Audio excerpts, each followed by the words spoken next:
હું મારી માતાને ખૂબ જ નફરત કરતો હતો, કારણ કે તે તેના પ્રેમી સાથે ભાગી ગઈ હતી. ત્યારે હું માત્ર 6 દિવસનો હતો. મારા ફઈએ મને ગોદ લીધો હતો અને મને તેના પોતાના બાળક કરતાં પણ વધુ પ્રેમ આપ્યો હતો. અચાનક મને ખબર પડી કે મારી માતા જેવી ફઈને કેન્સર છે.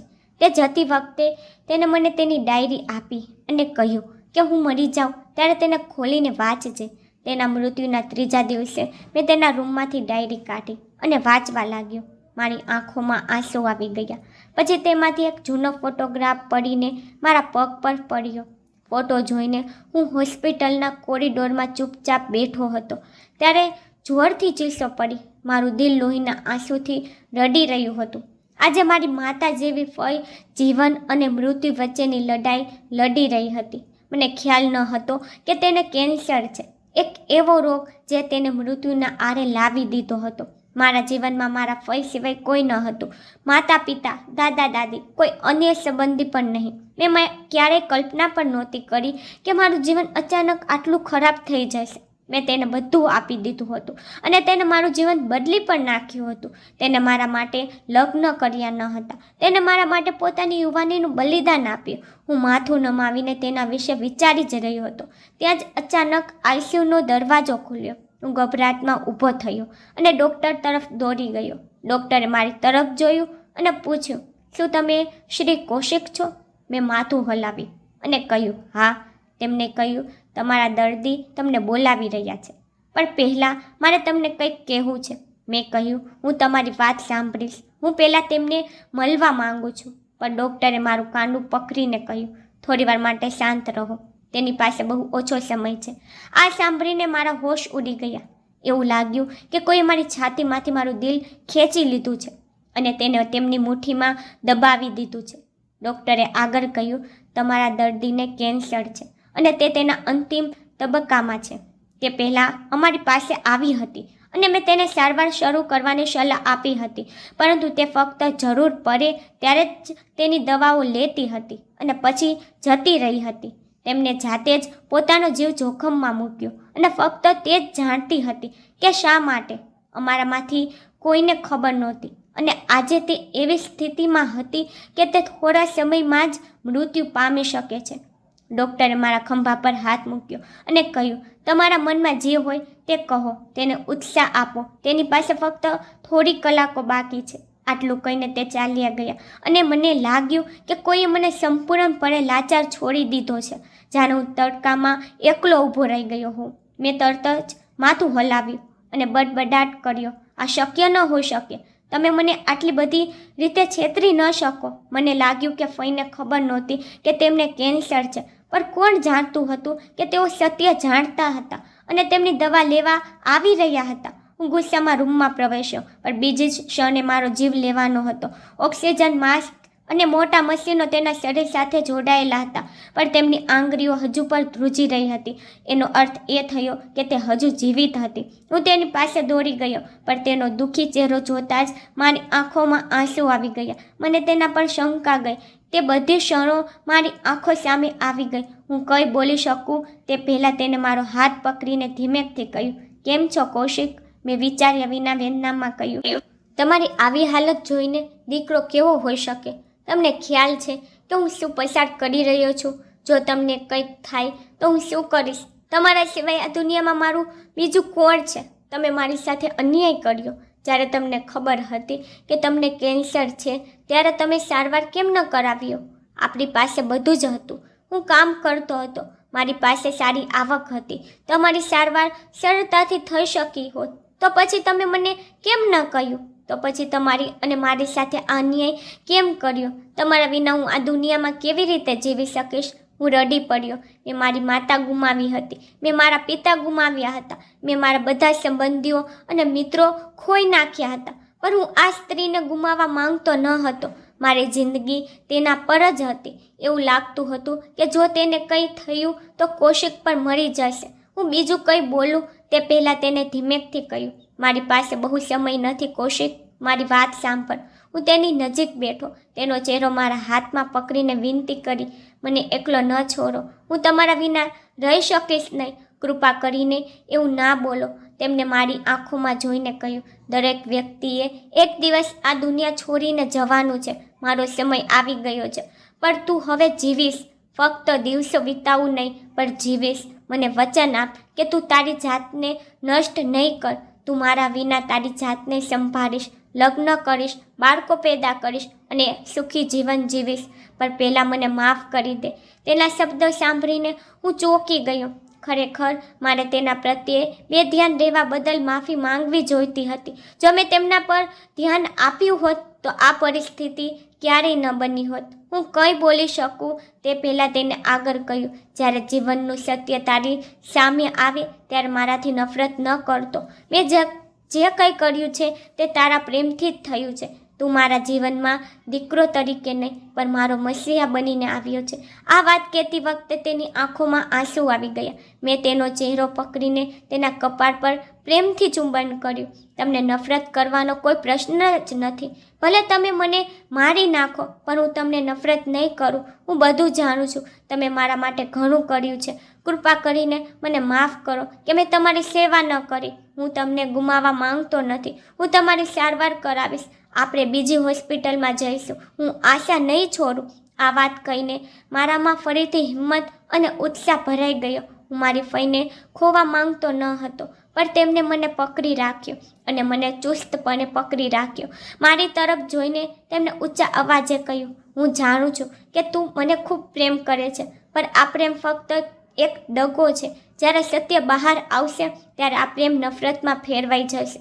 હું ઈચ્છું છું કે હવે આખું સત્ય તને ખબર પડે. ઘણીવાર મેં તને બધું કહેવાનું વિચાર્યું, પણ મારામાં હિંમત નહોતી. હું તને ગુમાવવા માંગતી નહોતી. હા, હવે હું આ દુનિયા છોડીને જઈ રહી છું. હવે જો સત્ય તારી સામે આવે તો પણ મને કોઈ ફરક પડશે નહીં, પણ મને નફરત ના કરતો. મેં જે કંઈ કર્યું મેં ફક્ત તારા માટે જ કર્યું.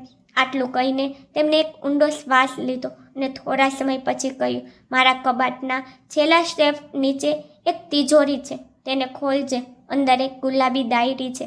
મને બાળી નાખ્યા પછી તેને વાંચજે અને મારા પર વિશ્વાસ કરજે કે મેં જે કંઈ કર્યું છે તે તારા માટે જ કર્યું છે. આ સાથે તેમને શ્વાસ અટકવા લાગ્યો અને ભગવાનને મોટેથી બોલાવવા લાગી. મશીનોનો અવાજ વધુ જોરથી વધ્યો. મારો શ્વાસ બંધ થઈ ગયો હોય તેવું લાગ્યું અને હું બેકાબૂ થઈને બહાર દોડી ગયો.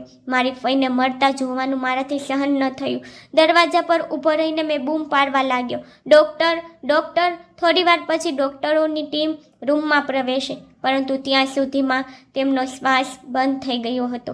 તેના હોઠ વાદળી થઈ ગયા હતા અને તેની જીભ તેના તારવા સાથે ચોંટી ગઈ હતી. થોડીવાર પછી ડૉક્ટર બહાર આવ્યા અને મારા ખંભા પર હાથ મૂક્યો અને કહ્યું, કૃપા કરીને અમને માફ કરો. તે હવે આ દુનિયામાં નથી. આ શબ્દો નહોતા, પણ મારા હૃદયને વિંધી નાખનારા ખંજર હતા. હું ચીસો પાડતો જમીન પર પડી ગયો. હું પીડા સહન કરી શક્યો નહીં. મને એવું લાગ્યું કે મને કોઈ આ દુનિયામાં એકલો છોડી દેવામાં આવ્યો છે. ન કોઈ સંબંધ, ન કોઈ હિંમત, ન કોઈ ધીરજ. લાચારીથી હું હોસ્પિટલના આઈસીયુમાં ચીસો પાડી રહ્યો હતો. ના, તમે મને છોડીને ન જઈ શકો. હું તમારા વગર જીવી શકીશ નહીં. ભગવાન માટે પાછા આવી જાઓ, નકર હું મરી જઈશ.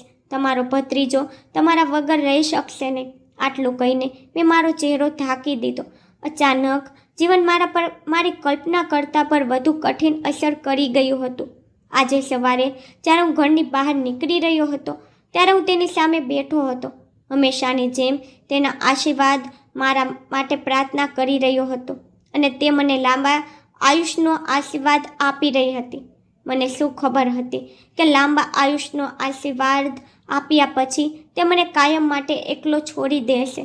ડૉક્ટર મને હિંમત રાખવા કહેતા હતા અને મારા કોઈ નજીકના સંબંધીને બોલાવવાનું કહી રહ્યા હતા, પણ મને એવું લાગ્યું કે હું આંધળો બહેરો થઈ ગયો છું. હું બધું જોઈ શકતો હતો, પણ હું આવું દ્રશ્ય જોવા માંગતો ન હતો. તેના ચહેરા પર સફેદ કપડું ઢાંકી દેવામાં આવ્યું હતું અને તેમના શરીરને અંતિમ સંસ્કારની તૈયારી ચાલી રહી હતી. ડૉક્ટર મલ્હોત્રા, જે હંમેશા મારી ફઈને દવાઓ આપતા હતા, મારી પાસે આવ્યા અને મારા ખંભા પર હાથ મૂકીને કહ્યું, તેના મૃત્યુને ખલેલ પહોંચાડો નહીં. તે ઘણીવાર મને કહેતી હતી કે તે તને ખૂબ પ્રેમ કરે છે, અને તારા સિવાય આ દુનિયામાં તેનું બીજું કોઈ નહોતું. તેને ક્યારેય પોતાના જીવનમાં બીજા કોઈને સામેલ કર્યા નથી. તે તારા માટે પોતાનો જીવ આપતી હતી. જો તું આ રીતે તૂટી જઈશ તો તું તેના પ્રેમનો બદલો કેમ આપી શકીશ? જીવન અને મૃત્યુ ભગવાનના હાથમાં છે. ન તો તું કંઈ કરી શકે કે ન હું કંઈ કરી શકું. હવે ઉઠો અને આગળ વધો. મારું મન સંપૂર્ણપણે ખાલી થઈ ગયું હતું. કોઈ મને શું કહી રહ્યું હતું હું કંઈ સમજી શકતો ન હતો. આ અચાનક આઘાત મારી સહનશક્તિની બહાર હતો. જે વ્યક્તિ સવારે બિલકુલ સ્વસ્થ હતી, હસતી હતી, તે સાંજ સુધીમાં મરી ગઈ. આ કેવી રીતે શક્ય હતું? બધું મારી સમજની બહાર હતું. પરંતુ ડૉક્ટરના શબ્દો સાચા હતા. તેમણે મારા માટે પોતાની યુવાનીનું બલિદાન આપી દીધું હતું. હવે મારું ફરજ હતું કે હું તેમના શરીરને સન્માન સાથે અંતિમ વિદાય આપું. મેં તરત જ મારા કેટલાક મિત્રોને ફોન કર્યા. મને ખબર હતી કે લોકો થોડા સમયમાં અંતિમ સંસ્કાર માટે પહોંચી જશે. પડોશમાં એટલી બધી વાતો થઈ ગઈ હતી કે કોઈ મારાથી દૂર રહી જાય. મારે ફક્ત ફોન કરવાનો જ હતો અને વ્યવસ્થા શરૂ થઈ ગઈ હતી. હું તેના અંતિમ યાત્રાની તૈયારી કરવા માટે શમશાન તરફ ગયો. મૃત્યુચક્ર ક્યારેય ઊભું નથી રહ્યું અને ન કોઈ દિવસ ઊભું રહેશે. ગઈકાલ સુધી જે ઘર મારા ફઈથી હાસ્યથી ગૂંજતું હતું, આજે તે જ ઘરના આંગણમાં મારા ફઈનો મૃતદેહ પડ્યો હતો અને હું તેની સામે લાચાર બેઠો હતો. પાછળની સ્ત્રીઓ પ્રાર્થના કરી રહી હતી અને પુરુષો શમશાન ગૃહની અંતિમ યાત્રા માટે મારો ઇશારો આપવા માટે મારી રાહ જોઈ રહ્યા હતા. મેં તેમના ચહેરા પર થોડું પાણી રેડ્યું અને કહ્યું, તમે મને દગો આપ્યો છે. તમે મને વચન આપ્યું હતું કે તમે મને ક્યારેય છોડશો નહીં. તમે હંમેશા મારી સાથે રહેશો. પણ આજે તમે મને છોડી રહ્યા છો. હું તમને ક્યારેય માફ નહીં કરું. તમે મારી માફી માંગી રહ્યા હતા તો સાંભળો, હું તમને માફ નહીં કરું. તમે એક વખત વિચાર્યું નહીં કે તમારા વિના તમારો દીકરો કેવી રીતે જીવશે? જે વ્યક્તિ તમારા ખોરામાં મોટો થયો તેના દિલમાં શું પસાર થશે? તે સાથે હું જોરથી રડી પડ્યો. મારો મિત્ર તરત જ મારી પાસે આવ્યો અને મને સાંત્વના આપવાનો પ્રયાસ કરતા કહ્યું, હિંમત રાખ મિત્ર, તને શું થયું છે? જો તું આ રીતે તૂટી પડીશ તો તું ભવિષ્ય કેવી રીતે સંભાળીશ? પુરુષો રડતા નથી. મેં લાચારીથી કહ્યું, પુરુષ પણ માણસો છે. તેમના દિલમાં દર્દ હોય છે અને કેટલાક લોકો એવા હોય છે જેમનું નુકસાન ગુમાવવાનો વિચાર પણ આત્માને હર્ચ મચાવી નાખે છે. અને આજે મેં તે સ્ત્રીને ગુમાવી દીધો છે જે મારું જીવન હતું. આ સાથે મેં મારા મિત્રને ગલે લગાવ્યો અને પડોશના લોકોએ મને સાંત્વના આપી. થોડીવાર પછી રામ નામના મંત્રો ગુંજી ઉઠ્યા અને તેમના શરીરને ખંભા પર ઉચકવામાં આવ્યું. આ ક્ષણ મારા માટે મૃત્યુથી ઓછી નહોતી. લોકો મને ઇશારો કરી રહ્યા હતા કે હું પણ કાંધ આપું, પરંતુ મારા પગ હલી શક્યા નહીં. હું ફક્ત ચૂપચાપ ચાલતો રહ્યો. પૂજારીની બાજુમાં ઊભા રહીને મેં અંતિમ સંસ્કાર સાંભળ્યો અને શ્રાદ્ધ કર્યો. તે ક્ષણે હું આઘાતમાં હતો અને આ હાલત મારા ભગવાન જ જાણે છે. જીવનમાં કોઈને ગુમાવવું સહેલું નથી, ખાસ કરીને માતા પિતા જેવો સંબંધ. થોડી વાર પછી શરીરને સ્મશાન ભૂમિમાં લઈ જવામાં આવી. જેમ જેમ તેમના શરીરને અંતિમ આરાધના માટે ચિતા પર મૂકવામાં આવ્યું અને પૂજારી મંત્રોચ્ચાર કરી રહ્યા હતા ત્યારે હું જોરથી રડવા લાગ્યો. લોકો મને પકડીને સમજાવી રહ્યા હતા પણ હું સમજી શકતો નહોતો કે આ શું થઈ રહ્યું છે. મારી ફઈ મને કેવી રીતે છોડી શકે તે મારી સમજથી બહાર હતું. ટૂંક સમયમાં તેમના શરીર પર લાકડા મૂકવામાં આવ્યા અને બધાએ હાથ ઊંચા કરીને પ્રાર્થના કરી. હું મારા હાથ ઉપાડીને ઊભો રહ્યો પણ હું એક પણ શબ્દ બોલી શક્યો નહીં. એક વિચિત્ર બેચેની અને ચિંતા મારા પર છવાઈ ગઈ. થોડીવાર પછી બધા મને જવા માટે કહેવા લાગ્યા, પરંતુ મારામાં હિંમત નહોતી કે હું તેમની રાખની નજીકથી ઊભો થઈને ચાલ્યો જાઉં. તે અંધારાથી ખૂબ ડરતી હતી. તે તેમના રૂમમાં બધી લાઇટ ચાલુ રાખીને સૂતી હતી. ઘણીવાર જ્યારે હું તેને કારણ પૂછતો ત્યારે તે કહેતી કે મને ખબર નહીં કેમ એવું લાગે છે કે કોઈ મને અંધારામાં મારી નાખશે. મને અંધારાથી ડર લાગે છે. તે કહેતી હતી કે કૌશિક, જો હું ક્યારેય ચીસો પાડું કે બોલાવું તો તું આવી જાજે. ઘણીવાર એવું બનતું કે જો લાઇટ ચાલી જાય તો તે ચીસો પાડવા લાગતી અને હું તરત જ લાઇટ ચાલુ કરી દેતો. તેના માટે મેં જનરેટર, યુપીએસ અને બેટરીની સંપૂર્ણ વ્યવસ્થા કરી હતી, જેથી જો લાઇટ ચાલી જાય તો હું તરત જ તેના રૂમમાં લાઇટ ચાલુ કરી શકું. પણ હવે જો હું તેને છોડીને ચાલ્યો ગયો હોત તો તે અંધારામાં કેવી રીતે રહી શકે? સ્મશાનમાં એકદમ અંધારું હતું. મારા મિત્રએ મારો હાથ પકડીને કહ્યું, કૌશિક, હવે ઊભો થા. આપણે નીકળી જવું જોઈએ, અંધારું થઈ રહ્યું છે. પણ મેં માથું હલાવ્યું અને કહ્યું, હું અહીં રહીશ. મારા ફઈને અંધારાથી ડર લાગે છે, તે એકલી રહી શકશે નહીં. તેને કહ્યું, જો આ શમશાન છે, હિંમત ભેગી કર અને ચાલ ઘરે જઈએ. પણ મેં રડતા કહ્યું, કૃપા કરીને સમીર, એવું ના કે, હું આજે જઈ શકીશ નહીં. વધારે દલીલ ન કર, મારી પાસે તેના સિવાય બીજું કોઈ નથી. એક ઉજ્જડ ઘરમાં જઈને હું શું કરીશ? મારા મિત્રે મને પકડીને તેના ઘરે જવા માટે સમજાવવાનો પ્રયાસ કર્યો, પણ મારી અંદર હિંમત બાકી નહોતી. એવું લાગતું હતું કે મારા પગ હાર માની ગયા છે. હું સતત રડતો હતો, મારી તબિયત બગડતી હતી. લાંબા સમય સુધી સ્મશાન ભૂમિમાં રહી પણ ન શકાય. કેટલાક મિત્રોએ મને બળજબરીથી ઊભો કર્યો અને મને બહાર લઈ આવ્યા. હું આખી રાત ત્યાં રહેવા માંગતો હતો અને વિચાર્યું હતું કે સવાર પડતાની સાથે જ હું પાછો આવીશ. મેં ક્યારેય કલ્પના પણ નહોતી કરી કે આ રાત કેટલી મુશ્કેલ હશે. મારા મિત્રોએ મને તેમની સાથે ઘરે જવા માટે સમજાવવાનો શ્રેષ્ઠ પ્રયાસ કર્યો, જેથી હું એકલો ન રહું, પરંતુ મેં ના પાડી. એકલો ઘરે આવ્યો. કેટલાક મિત્રોએ મારી સાથે રહેવાનો આગ્રહ કર્યો. પડોશના લોકોએ પણ કહ્યું કે તેઓ મારી સાથે રહેશે, કારણ કે બધા જાણતા હતા કે મારા ફઈ સાથે ખૂબ સારો લગાવ હતો. પરંતુ મેં ના પાડી, કહ્યું કે હું એકલો રહેવા માંગુ છું અને મને એકલો છોડી દો. ત્યાં સુધી કે મેં કેટલાક લોકો સાથે ગેરવર્તન પણ કર્યું. બધા મારા દુઃખને સમજીને ઘરની બહાર નીકળી ગયા. થોડી વાર પછી હું એ જ જગ્યાએ ઊભો હતો જ્યાં મારી ફઈનો મૃતદેહ થોડી વાર પહેલાં મૂકવામાં આવ્યો હતો. થોડી વાર પછી હું તેના રૂમ તરફ ગયો. રૂમ અંદર જતાં જ મારી નજર તેમના ફોટા પર પડી અને હું ફરીથી રડી પડ્યો. તે ક્ષણે મને સમજાયું કે પુરુષો પર રડે છે. તે ઘણીવાર કહેતી, તું ખૂબ કઠોર છે, હું તને ગમે એટલો ઠપકો આપું, ગુસ્સે થઈ જાઉં, પણ તારી આંખોમાંથી એક આંસુ પણ નથી પડતો. જે દિવસે હું આ દુનિયા છોડીશ ત્યારે તું રડીશ, અને હું પ્રાર્થના કરું છું કે તું આવું કરે, જેથી તને ખબર પડે કે તે કેટલું પીડાદાયક છે. તેના શબ્દો યાદ આવતા હું વધુ રડી પડ્યો. ફોટો જોઈને મેં કહ્યું, જુઓ ફઈ, આજે તમારો ભત્રીજો એકલો છે અને રડી રહ્યો છે. તેની આંખોમાંથી આંસુ વહી રહ્યા છે, પણ પૂછવા માટે કોઈ નથી. જ્યારે તમે મને 6 દિવસના બાળકોને ગોદમાં લીધો હશે ત્યારે પણ હું રડતો હઈશ. તો પછી તમે મને આવું કેમ કહ્યું? મારું દિલ કેમ તોડ્યું? હું રડતા રડતા જમીન પર પડી ગયો. મારી માતા સાથેના તે દુઃખદ ક્ષણો મારી નજર સામે આવવા લાગ્યા. મારા પિતા મારા જન્મ પહેલાં જ મૃત્યુ પામ્યા હતા. મારી ફઈએ મને કહ્યું કે તેમને દિલનો હુમલો આવ્યો હતો અને તેઓ આ સહન કરી શક્યા નહીં.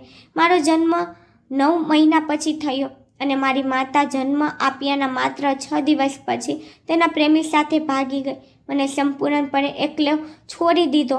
એક 6 દિવસનું બાળક જેને માતાની સંભાળ કે પિતાની હાજરીનો કોઈ અહેસાસ નહોતો. તે ફક્ત રડતો અને દૂધ માંગતો. તે સમયે મારી ફઈએ મારી સંભાળ રાખી હતી. તે અપરિણિત હતી અને તેને મારા કારણે તેના આગામી લગ્ન રદ કર્યા હતા. લોકોનું કહેવું હતું કે આ બાળકને અનાથ છોડી દેવો જોઈએ, પરંતુ તેને એવું ન કર્યું. તેના બદલે તેમણે મને પોતાના બાળક તરીકે ઉછેર્યો.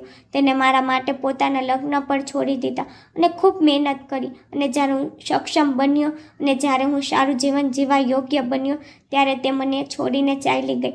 આજે મારી હાજરી મને ઝેર જેવી લાગતી હતી. મને મારી જાતને મારી નાખવાનું મન થતું હતું. થોડા દિવસોથી આવું જ હતું.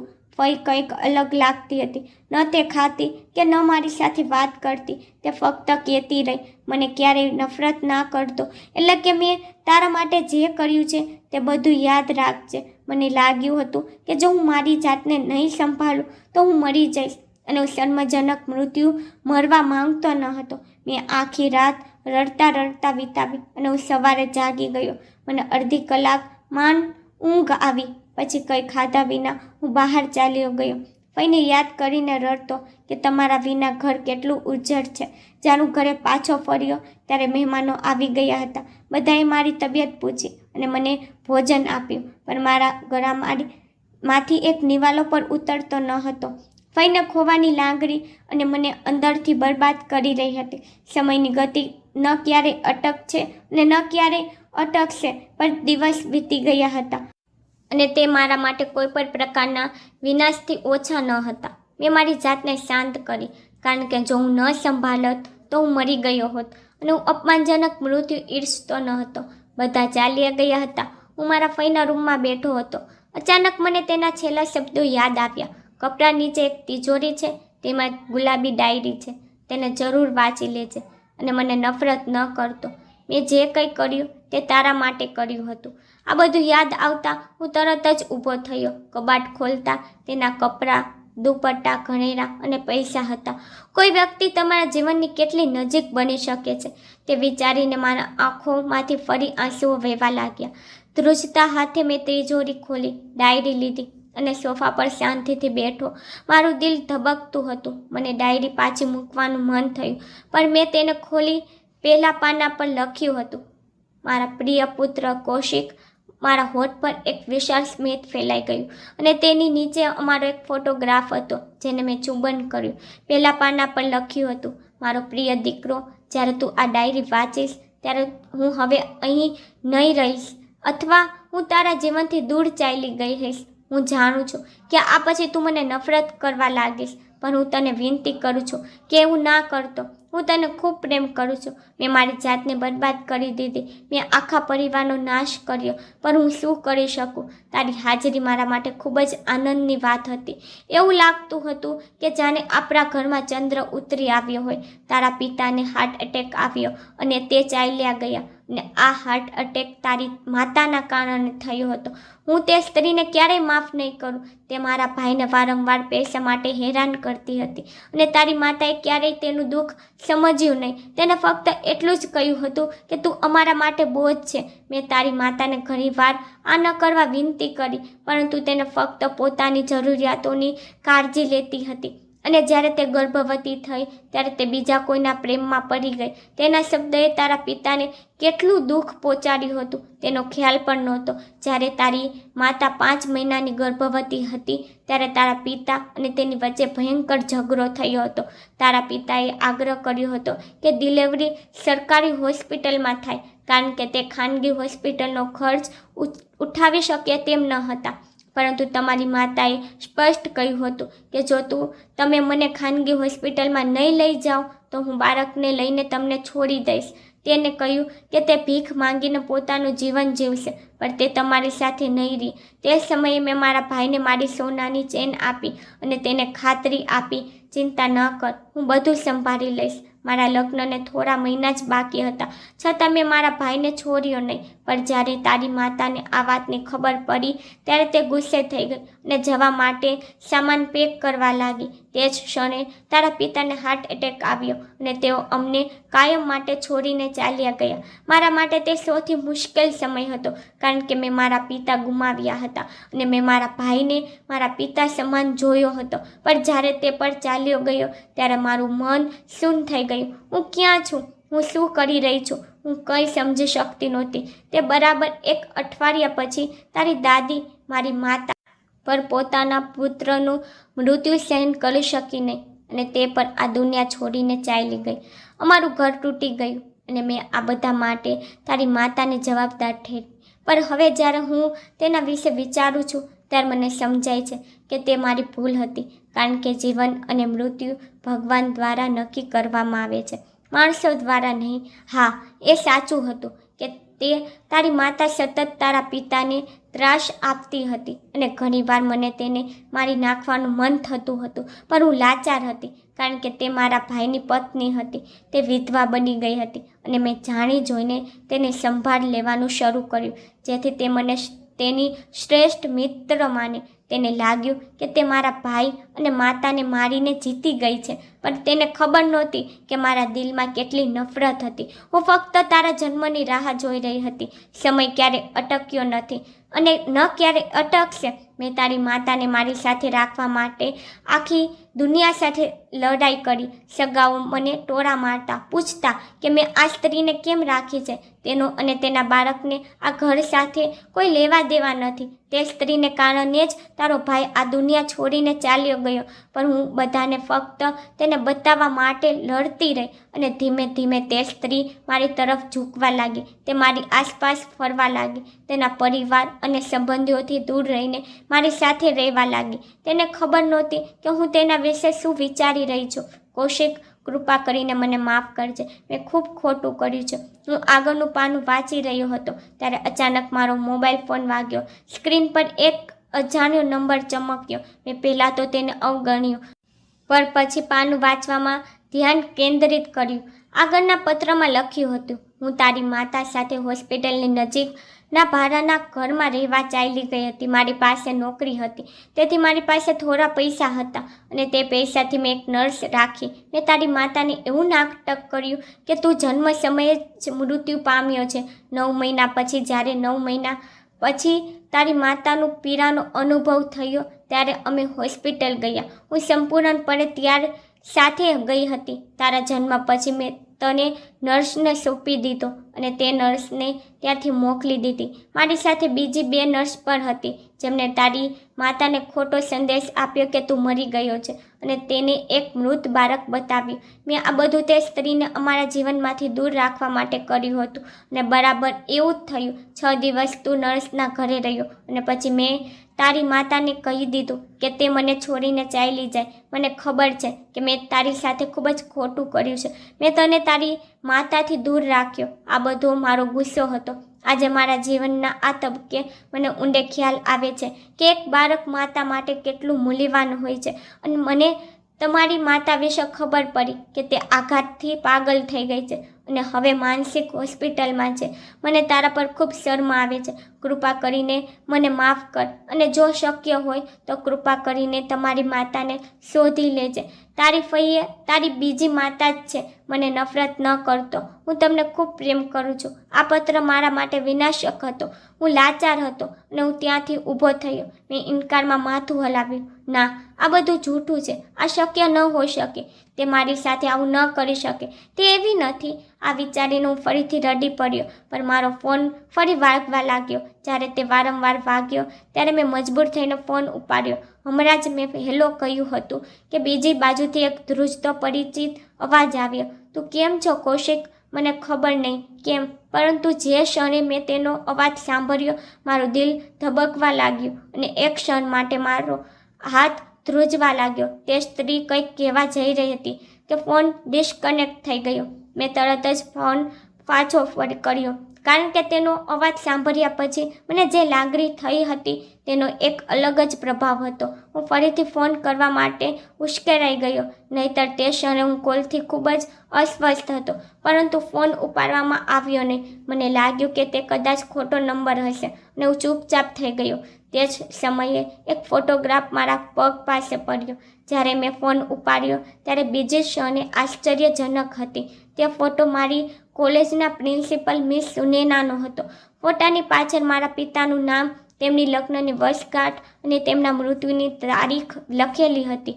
અને આ જોઈને હું લાંબા સમય સુધી અવાચાક રહ્યો. મારા મનમાં પ્રશ્નનું તોફાન ચાલ્યું. જો આ ફોટો મારા પ્રિન્સિપલનો હતો તો તે અહીં કેવી રીતે આવ્યો? અને મારા પ્રિન્સિપલનો ચહેરો મારી માતા જેવો કેમ હતો? તે ક્ષણે હું સંપૂર્ણપણે મૂંઝવણમાં હતો. મને સમજાયું નહીં કે આ રહસ્યનો અર્થ શું છે. મેં ફરીથી મારી ડાયરી ઉપાડી અને વાંચવા લાગ્યો. તેના પાના પર લખેલા શબ્દો આત્માને ધ્રુજાવી નાખનારા હતા. હા કૌશિક, તારી પ્રિન્સિપલ તારી સાચી માસી છે. તારી માતા અને તે પ્રિન્સિપલ બંને જુડવા બહેનો હતી, પણ તારી માસીને તારી માતા પ્રત્યે ઊંડી ફરિયાદ હતી, એટલે જ તે તેનાથી દૂર થઈ ગઈ હતી. તારી માસી તારી માતાના બધા રહસ્યો જાણતી હતી. જો કોઈ તને તારી માતા પાસે લઈ જઈ શકે તો તે ફક્ત તારી માસી છે. આ પંક્તિઓ વાંચીને મારા પગ નીચેથી જમીન સરકી ગઈ. મારી સામેનું દ્રશ્ય સ્પષ્ટ થઈ ગયું. મિસ સુનૈના ફક્ત મારી શિક્ષિકા જ નહીં, પણ મારી સાચી માસી પણ હતી. હું વર્ષોથી તેની હાજરીમાં રહ્યો છું. દરરોજ તેની સાથે વાત કરતો હતો, પણ ન તો તે મને ઓળખતી હતી, ન તો હું તેને ઓળખતો હતો. આ કેવી રીતે હોઈ શકે? હવે ફક્ત એક જ વાત મને સતાવતી હતી. મારે મારી માતાને મળવું હતું.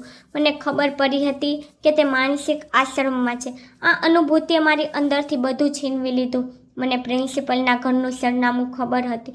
રાત્રે 9 વાગ્યે વિચાર્યા વિના હું તેના ઘર તરફ ચાલ્યો ગયો. દરેક પગલાં સાથે મારી ચિંતા વધતી હતી. મારું દિલ ધબકતું હતું. મારા માટે આ યાત્રા ફક્ત રસ્તો શોધવાનો નહોતો, તે મારી માતા સુધી પહોંચવાની કિરણ હતી. તે મારા જીવનની સૌથી મોટી શોધ હતી. મારી પહેલી ઘંટી પર દરવાજો ખુલ્યો અને પ્રિન્સિપલનો દીકરો સામે ઊભો હતો. મેં તેને જોતાની સાથે જ કહ્યું, તમે તમારી માતાને બોલાવો. થોડી વાર પછી તે બહાર આવી અને મેં આંસુઓથી મારી આખી વાર્તા કહી. તેમણે પોતાનું દુઃખ વ્યક્ત કર્યું અને મને કહ્યું, કૌશિક, તારી ફઈથી નફરત ન કરતો. તેને જે કંઈ કર્યું તે દુઃખ અને ગુસ્સાથી કર્યું, પરંતુ તેને તને ખૂબ સારી રીતે ઉછેર્યો. તને ક્યારેય કોઈ કમી અનુભવવા દીધી નહીં. તે તારી ખૂબ કાળજી રાખતો અને તારી જરૂરિયાત મુજબ બધું લાવતી. અમને પણ તે યાદ છે. આખી શાળા ફઈ ઉદાહરણનો ઉપયોગ કરીને બતાવતી હતી ને આ દુનિયામાં તેના જેવી સ્ત્રીઓ પણ છે.